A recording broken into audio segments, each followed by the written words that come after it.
Hello everyone. তো আগের ভিডিওটাতে আমরা 7টা হোয়াইট বল আর 5টা ব্ল্যাক বল নিয়ে একটা এক্সপেরিমেন্ট করেছিলাম। তার দুটো কেস দেখেছিলাম, একটা হলো উইথ রিপ্লেসমেন্ট, একটা হলো উইদাউট রিপ্লেসমেন্ট।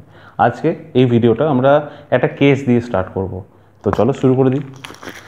ধরো তোমার কাছে একটা 1 টাকার কয়েন রয়েছে, একটা 1 টাকার কয়েন রয়েছে। তো তুমি এটাকে টস করছো। টস করার পর তুমি কী পেতে পারো? একটা হেড পেতে পারো কিংবা একটা টেল পেতে পারো। তো এর নাম্বার অফ স্যাম্পল পয়েন্টস কি? নাম্বার অফ স্যাম্পল পয়েন্টস হলো 2, কারণ একটা হেড একটা টেল। তো এই যে total number of sample points 2 এলো, এটাকে আমরা বলতে পারি স্যাম্পল স্পেস। Sample space. তো total number of sample points যেগুলো স্যাম্পল স্পেস কত হলো 2। আর রিকোয়ার্ড কেস ধরো তোমার কাছে হেডের প্রবাবিলিটি চাইছে, তাহলে হেডের রিকোয়ার্ড ইভেন্ট কত? একটা হেড, তার নাম্বার অফ রিকোয়ার্ড ইভেন্ট কত? 1। তাহলে প্রবাবিলিটি কত আসবে? 1/2। আমরা আগের ভিডিওটাতে আলোচনা করেছিলাম। এইবারে ধরো তোমার কাছে একটা কয়েনই আছে, সেটাকে তুমি দুবার টস করছো, ঠিক আছে? ধরো তুমি এই 1 টাকার কয়েনটাকেই দুবার টস করছো। প্রথমবার তুমি তাহলে টস করলে, প্রথমে তোমার কী এলো? টস করার পর হেডও আসতে পারে, টেলও আসতে পারে, ঠিক আছে? এরপরে তুমি আবার তুমি টস করছো। ধরো তোমার প্রথমে হেড এলো, তারপর তুমি টস করলে, তারপর কি আসতে পারে? হেডও আসতে পারে, টেলও আসতে পারে। সেকেন্ড টাইম যখন তুমি টস করেছো, যখন টেল এসেছিলো, সেখান থেকেও তুমি টস করে আবার হেডও আসতে পারে, টেলও আসতে পারে, ঠিক আছে? এইখানে রিকোয়ার্ড স্যাম্পল পয়েন্টসগুলো কী কী আসবে বলো তো? HH, HT, TH, TT। ভালো করে দেখো, আমার কাছে একটাই কয়েন ছিল 1 টাকার, সেটাকে আমি দুবার টস করেছি। ফার্স্ট টাইম টস করলাম, এই যে 1 টাকার কয়েনটা ফার্স্ট টাইম টস করলাম, তো আমার কী কী আসতে পারে? হেডও আসতে পারে, টেলও আসতে পারে। আবার ধরো যখন হেড এলো, সেখান থেকে আমি টস করলাম, হেডও আসতে পারে, টেলও আসতে পারে। সেকেন্ড কেস টেলের ক্ষেত্রেও তাই হবে। তো আমার রিকোয়ার্ড স্যাম্পল পয়েন্টস কী কী, মানে আমার total number of sample points আমার কতগুলো পেলাম? 4টে। Head head, head tail, tail head আর টেল টেল।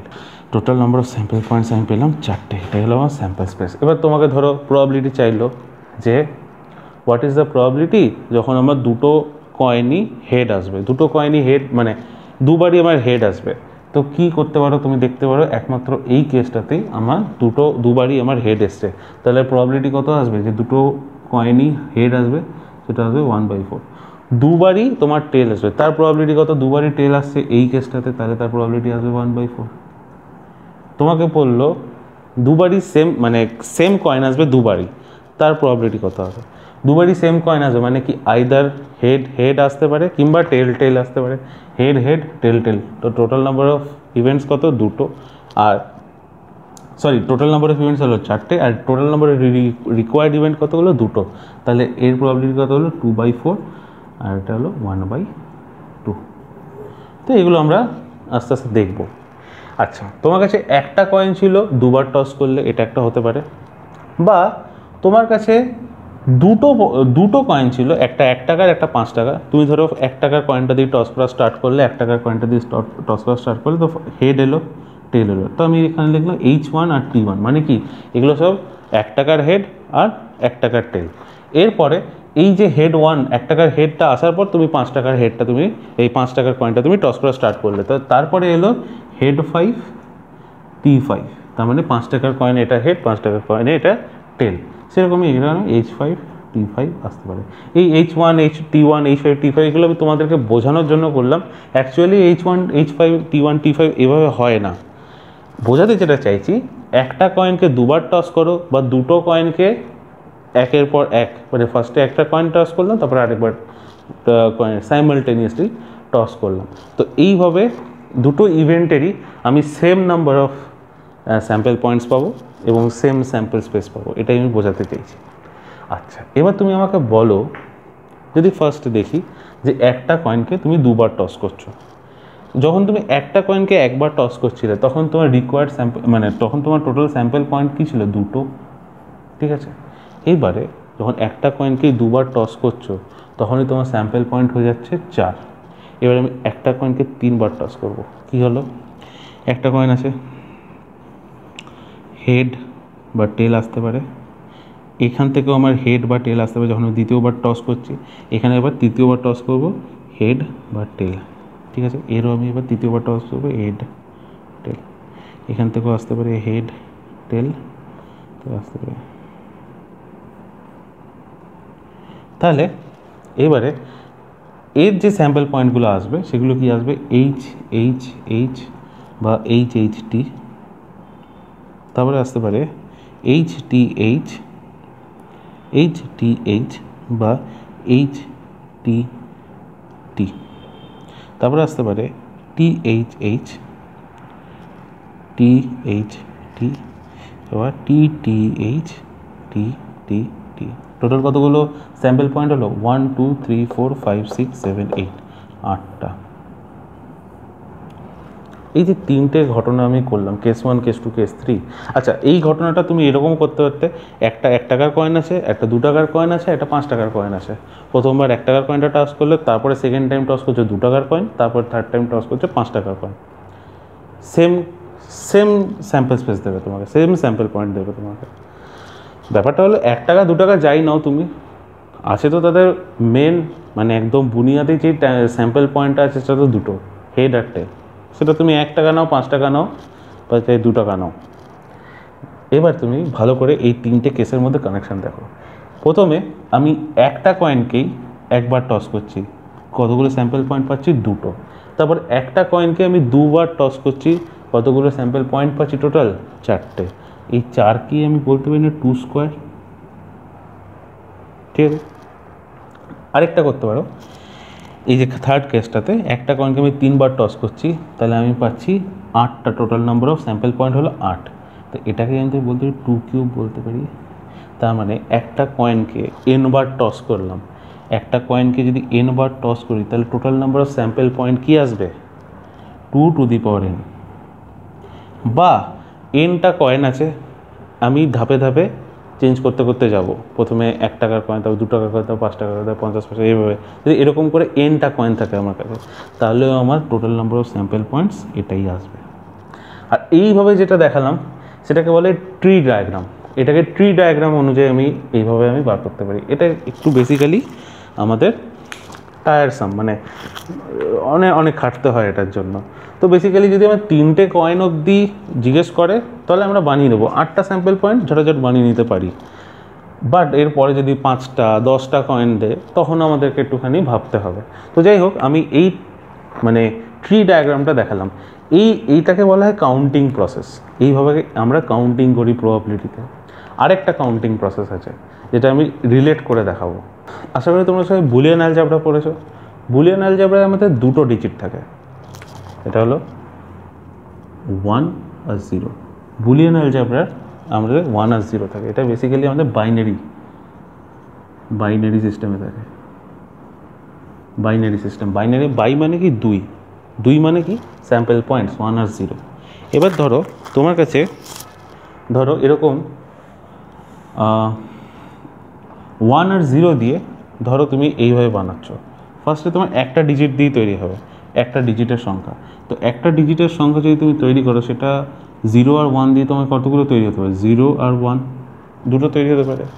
ধরো তুমি দুটো ডিজিটের সংখ্যা বানাচ্ছ 0 আর 1 দিয়ে, কী হতে পারে আমি যেভাবে লিখবো সেভাবে দেখবে, 0 0 0 1 1 0 1 1। আমার কাছে কী রয়েছে, 0 আর 1 রয়েছে, সেটা দিয়ে আমি দুটো ডিজিটের বাইনারি নাম্বার বানাবো। তো আমি কী দিয়ে স্টার্ট করবো, 0 0 দিয়ে, তারপর 0 1, তারপর 1 0, তারপর 1 1। আমি এইভাবে লিখি। আমি এই প্যাটার্নটা মেনটেন করি কী করে না, 0 0 থেকে বড় আসছে কি 0 1, তার থেকে বড় আসছে কি 1 0, তার থেকে বড় আসছে 1 1। ঠিক আছে। আচ্ছা, থার্ড আমি বললাম তিনটে ডিজিটের একটা বাইনারি নাম্বার বানাতে হবে। সেটাতে কি আসতে পারে, 0 0 0 0 0 1 0 1 0 0 1 1 1 0 0 1 0 1 1 1 0 আর 1 1 1। ঠিক আছে। তাহলে মেন আমার স্যাম্পল পয়েন্টস কিন্তু দুটো আছে, এই যে 1 আর 0। ঠিক আছে। যদি আমি একবার করি তাহলে আসবে 2 টু দি পাওয়ার 1, মানে একটা ডিজিটের যদি বাইনারি নাম্বার বানাতে চাই তাহলে 2 টু দি পাওয়ার 1। যদি দুটো ডিজিটের বাইনারি নাম্বার বানাতে চাই তাহলে কতগুলো কম্বিনেশন আমি পাবো, 1 2 3 4 4টে, তার মানে এটা আসছে 2 স্কোয়ার। আর যদি আমি 3টে ডিজিটের থাকে তাহলে আমি পাবো 2 কিউব, 8টা কম্বিনেশন। তো তোমরা বেসিক্যালি ফিজিক্সের ডিজিটাল ইলেকট্রনিক্স বা অ্যাডভান্স ফিজিক্স বলে যেই পার্টটা আছে সেই পার্টে তোমরা হয়তো এই জিনিসগুলো পড়বে, বুলিয়ান অ্যালজেব্রা পড়বে, অ্যান্ড গেট, অর গেট, নর গেট, ন্যান্ড গেট এসব পড়বে। তো তখন তোমরা এইগুলো ভালো করে রিলেট করতে পারবে। তো আমি এখানে কেন বোঝালাম জিনিসটা, ধরো তোমার কাছে আগের কেসটাই রয়েছে হেড আর টেল। তো আমি যদি হেডকে যদি 1 দিয়ে ডিনোট করি, টেলকেও আমি তো 0 দিয়ে ডিনোট করতেই পারি। তাহলে এইভাবে যদি আমি লেখা প্র্যাকটিস করতে পারি, তাহলে আমি হেড টেল দিয়ে আমি যদি 3টে কয়েন থাকে এই 0 0 0 দিয়ে আমি টেল টেল টেল করতে পারি, tail tail head, head tail head, এরকম করে লিখতে পারি। তো এইটাও আরেকটা আমার কাউন্টিং প্রসেস। তো আমি তোমাকে এই জিনিসটা শিখিয়ে দিলাম। তো এটা ছিল বেসিক, এটা দরকার পড়তে পারে। আমি কিছু কিছু কোশ্চেন নেবো যেখানে আমাদের দরকার পড়তে পারে। তো আমরা দেখে নিই নেক্সট কোশ্চেনটা কী হতে পারে। তো এবার আমরা এই কোশ্চেনটা নিয়েছি। এই কোশ্চেনটাতে বলতে চাইছে একটা শত্রু বিমান ধ্বংসী যুদ্ধজাহাজ যাচ্ছে এরকম করে, সে মানে একটা কামান যাচ্ছে আর কি। এই কামানটা 4টে গুলি মানে শ্যুট করতে পারে, 4বার শ্যুট করতে পারে। তো ও একটা এরকম একটা যে শত্রু আছে যে দৌড়ে বেড়াচ্ছে তার পিছনে ধাওয়া করেছে তাকে মারার জন্য। তো ও কি করে 4বার ফায়ার করতে পারে, 4বার ফায়ার করে মানে একটা শত্রুর বিমানকে, শত্রুর জাহাজকে নষ্ট করতে পারে। তো যখন ও ফার্স্ট টাইম ফায়ার করে তখন ওই ফার্স্ট ফায়ারের মানে আঘাত হওয়ার মানে ওই শত্রু বিমানের হিট হওয়ার যে সম্ভাবনা সেটা হলো 0.4, সেকেন্ড ফায়ারে হিট হওয়ার সম্ভাবনা হলো 0.3, থার্ড ফায়ারে হিট হওয়ার সম্ভাবনা হলো 0.2 আর ফোর্থ ফায়ারে হিট হওয়ার সম্ভাবনা হলো 0.1। ঠিক আছে, তাহলে বলেছে প্রবাবিলিটি অফ গেটিং হিট, আঘাত করার সম্ভাবনা কত, মানে যেভাবেই হোক যে শত্রু বিমান যেটা আছে সেটা আঘাত হবে, হিট হবে, সেটার সম্ভাবনা কত। তো যাই হোক, এবারে আমাকে এই অঙ্কটা সলভ করতে হবে। তো এই অঙ্কটার পিছনে যে কনসেপ্টটা লাগাবো সেটা তোমরা ভালো করে দেখো। আচ্ছা, আমি হিট 1, হিট 2, হিট 3, হিট 4 এইভাবে লিখলাম। হিট 1, হিট 2, হিট 3, হিট 4 মানে কি, প্রথমবার একটা মানে ফার্স্ট গুলিটা আমি মারলাম বা ফার্স্ট টাইম আমি ফায়ার করলাম ওইটাতেই আঘাত হয়ে গেল, সেটা হলো H1। সেকেন্ডবার আমি ফায়ার করলাম সেটাতে আঘাত হওয়ার যে ইভেন্টটা আছে, যে হিট হওয়ার যে ইভেন্টটা আছে সেটা হলো H2। আর থার্ড টাইম আমি ফায়ার করাতে হিট হওয়ার মানে ইভেন্ট হলো H3, আর ফোর্থ টাইমটা সেরকম H1। আমি ধরলাম যে হিট যদি হয়ে যায়, যদি আমি হিট হয়ে যায় তাহলে আমি এটাকে 1 দিয়ে ডিনোট করব, আর যদি হিট না হয়, মিস হয়ে যায়, তাহলে আমি এটাকে 0 দিয়ে ডিনোট করব। ঠিক আছে, সেম 4টে আমার কি আছে কয়েন রয়েছে, 4টে কয়েনে আমি টস করছি। আমি বলেছিলাম আগেরটা একটু কেসটা কঠিন হয়ে যায়, বাট আমি স্টিল ট্রাই করছি আগের প্রসেসটাই, কাউন্টিং মেথড, বাইনারি নাম্বারে যেভাবে কাউন্টিং করে যাবে সেইভাবে আমি এই অঙ্কটা ট্রাই করার। তো তোমরা অবভিয়াসলি একটু ধৈর্য ধরো, একটু লম্বা হবে, তারপরে সবচেয়ে ইজি মেথডটা আমি তোমাদের দেখিয়ে দেবো। তো দেখতে থাকো। তাহলে আমি এটাকে এইভাবে লিখতে থাকি 0 0 0 0, মানে কি 4বারই ফায়ার করলাম আর 4বারই আমার হিট হলো না, 0 0 0 0। তারপরে 0 0 0 1, মানে কি আমি প্রথমবার ফায়ার করলাম লাগলো না, সেকেন্ডবার ফায়ার করলে লাগলো না, থার্ডবারও লাগলো না, ফোর্থ টাইম ফায়ার করলে লেগে গেল। তারপরে 0 0 1 0, থার্ড টাইম লাগলো, তো 0 0 1 1। এর মানে হলো যে আমি থার্ড টাইম ফায়ার করলাম লাগলো, ফোর্থ টাইম ফায়ার করলেও লাগবে। এই ঘটনাটার মানে এইটা দিয়ে তাই বোঝায়, এই ইভেন্টটা বোঝায়। তো এরকম করে আমি লিখতে থাকবো। যতগুলো স্যাম্পল স্পেস হয়, টোটাল কতগুলো স্যাম্পল স্পেস হবে, হিট অর মিস, হিট হলে 1, মিস হলে 0, হেড আর টেল ওরকমই। তো যদি n বার টস করতাম তাহলে total number of sample space কতগুলো হতো, 2 to the power n sample points. তাহলে এইখানে আমার 4টে আছে, 4বার আছে। তো 4টে মানে এই 4বার হিট করা, 4বার ফায়ার করার জন্য আমার কতগুলো টোটাল স্যাম্পল পয়েন্ট হবে, 2 to the power 4 মানে হলো 16।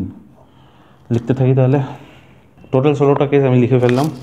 0 0 0 মানে কি প্রতিবার, একবারও লাগবে না, আর 1 1 1 1 মানে কি প্রতিবার লেগে যাবে বন্দুকের গুলি।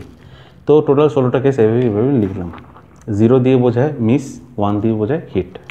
আচ্ছা, তাহলে ফার্স্টের কেসটা আমার হলো 0,0,0 একবারও লাগেনি, আর আমার কোশ্চেনে চেয়েছে প্রবাবিলিটি অফ গেটিং হিট, তাহলে ফার্স্টের কেসটা আমার কেস নয়, আমার চাই নাই কেসটা, তাহলে এটা আমি কেটে দিলাম। তারপরে এই কেসটা হয়ে যাবে আমার, এই কেসটা 0,0,0,1 মানে 4 নম্বর বার লাগবে, এইটাও লাগবে থার্ড টাইমে, এটা আমার থার্ড ফোর্থ দুবার লাগবে, এটাতে সেকেন্ড টাইম লাগবে। এই করতে করতে তুমি দেখো যে যত এই বাকি 15টা যে কেস রয়েছে, এই প্রত্যেকটা 15টা কেসই হিট হচ্ছে একবার নয় একাধিকবার, 3বারও হচ্ছে, 2বারও হচ্ছে, একবারও হচ্ছে, আবার 4বারও হয়ে যাচ্ছে। এরপর থেকে টোটাল 15টা কেসে, তার মানে probability of getting hit is, আমি যদি প্রত্যেকটা ইভেন্ট দেখি, প্রত্যেকটা ইভেন্ট হলো এক্সক্লুসিভ ইভেন্ট, প্রত্যেকটা ইভেন্ট, যে যখন আমার খালি ফোর্থ বার লাগবে, তারপরে থার্ড বার লাগবে, তারপরে থার্ড আর ফোর্থ দুবারই লাগবে, তো প্রত্যেকটা ইভেন্ট আমার কি এক্সক্লুসিভ ইভেন্ট, এদের মধ্যে কোনো ইন্টারসেকশন নেই, ইন্টারসেকশন পয়েন্ট নেই, তো প্রত্যেকটা ইভেন্ট আমার কি এক্সক্লুসিভ ইভেন্ট। প্রত্যেকটা ইভেন্টকে যদি তুমি অ্যাড করো, এই একদম টোটাল 16টাই যেটা ক্রস করেছি সেটাও, টোটাল 16টা ইভেন্ট যদি তুমি অ্যাড করতে থাকো, তো ইভেন্টগুলোর যে প্রবাবিলিটি হবে অ্যাড করলে তুমি 1 পাবে। তাহলে প্রত্যেকটা ইভেন্ট ইজ এক্সহস্টিভ অলসো, ঠিক আছে, এই পয়েন্টগুলো মাথায় রাখবে। আমি যে 16টা ইভেন্ট লিখেছি এমনি লিখে নিই, তোমাদেরকে এটা বোঝানোর জন্য লিখেছি।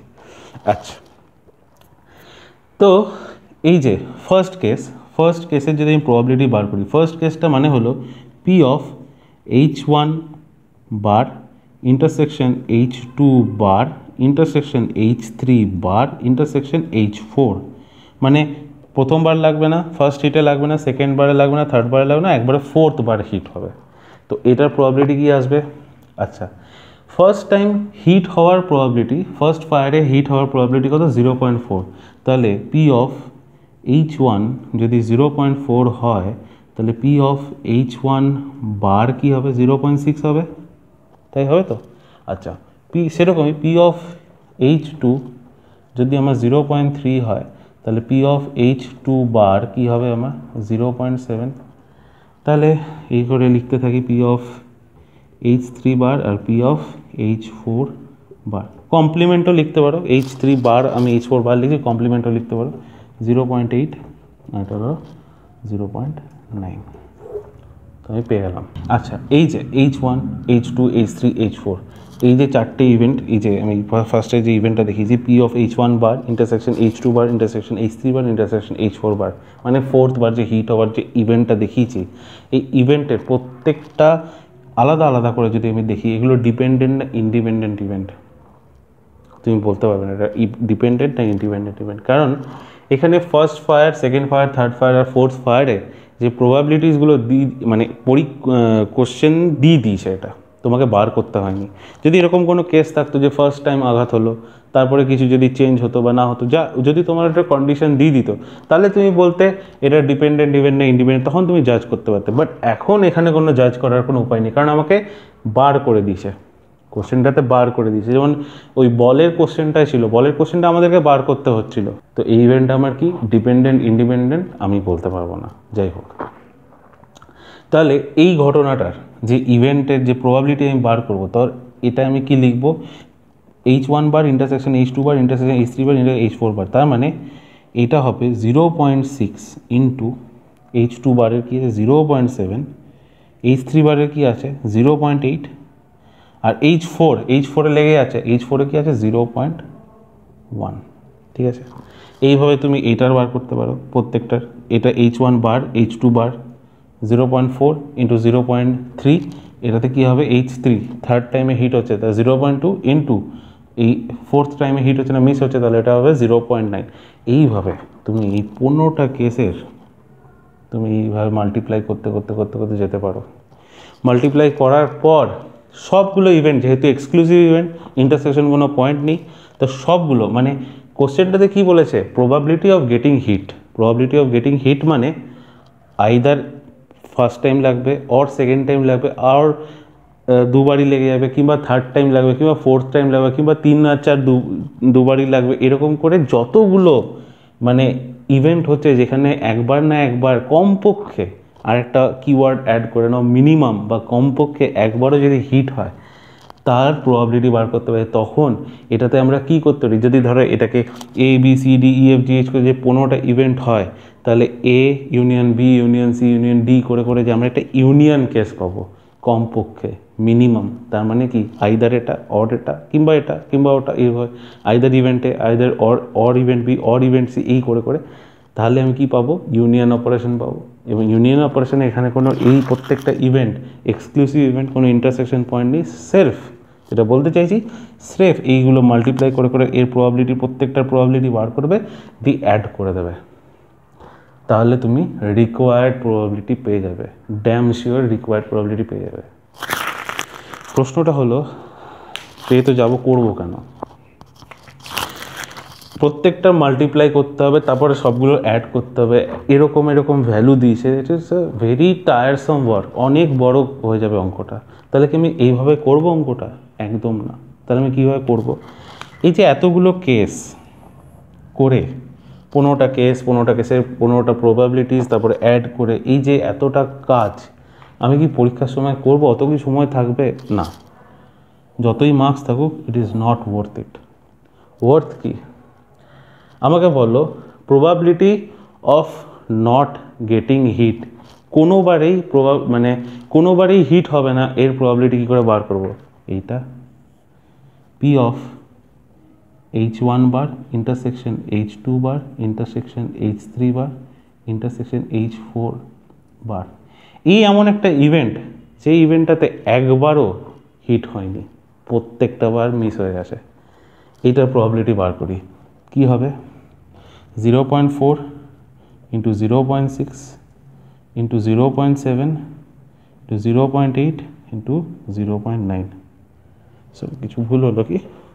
সরি 0.6 হবে, এটা খালি 0.6 0.7 0.8 0.9। আচ্ছা, এই যে ভ্যালুটা পাবে, এটা হলো probability of getting missed every time. তো এইটা সেই প্রবাবিলিটিটা দেবে। কিন্তু তোমার কি এই প্রবাবিলিটিকে রিকোয়ার্ড? না, একদমই না। তো তোমার রিকোয়ার্ড কি? বাকি 15টা। তো বাকি 15টার প্রবাবিলিটি কী করে বার করবে? এইটা যেটা ভ্যালু বার করবে 1 মাইনাস এই ভ্যালুটা, সেটাই তোমার রিকোয়ার্ড প্রবাবিলিটি। বুঝতে পেরেছো? আমরা এটা ক্যালকুলেট করে নিই। তাহলে এই ভ্যালুটা আমার এলো 0.3024। তাহলে এটা হলো probability of getting missed every time. তাহলে probability of getting hit minimum once is 1 minus 0.3024। এটা হবে 0.6976। এইটা হলো প্রবাবিলিটি। তাহলে মিনিমাম একবার হিট হওয়ার প্রবাবিলিটি কি? 0.6976। তো এই ছিল অঙ্কটা। আমি লেন্দি মেথড দেখালাম, শর্ট মেথড দেখালাম। খুব ভালো করে মাইনিউটলি দেখো, কিছু না কিছু শিখেছো। তো আশা করি তোমাদের এই ভিডিওটা ভালো লাগবে।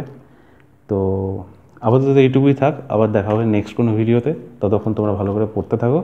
চলো, টাটা।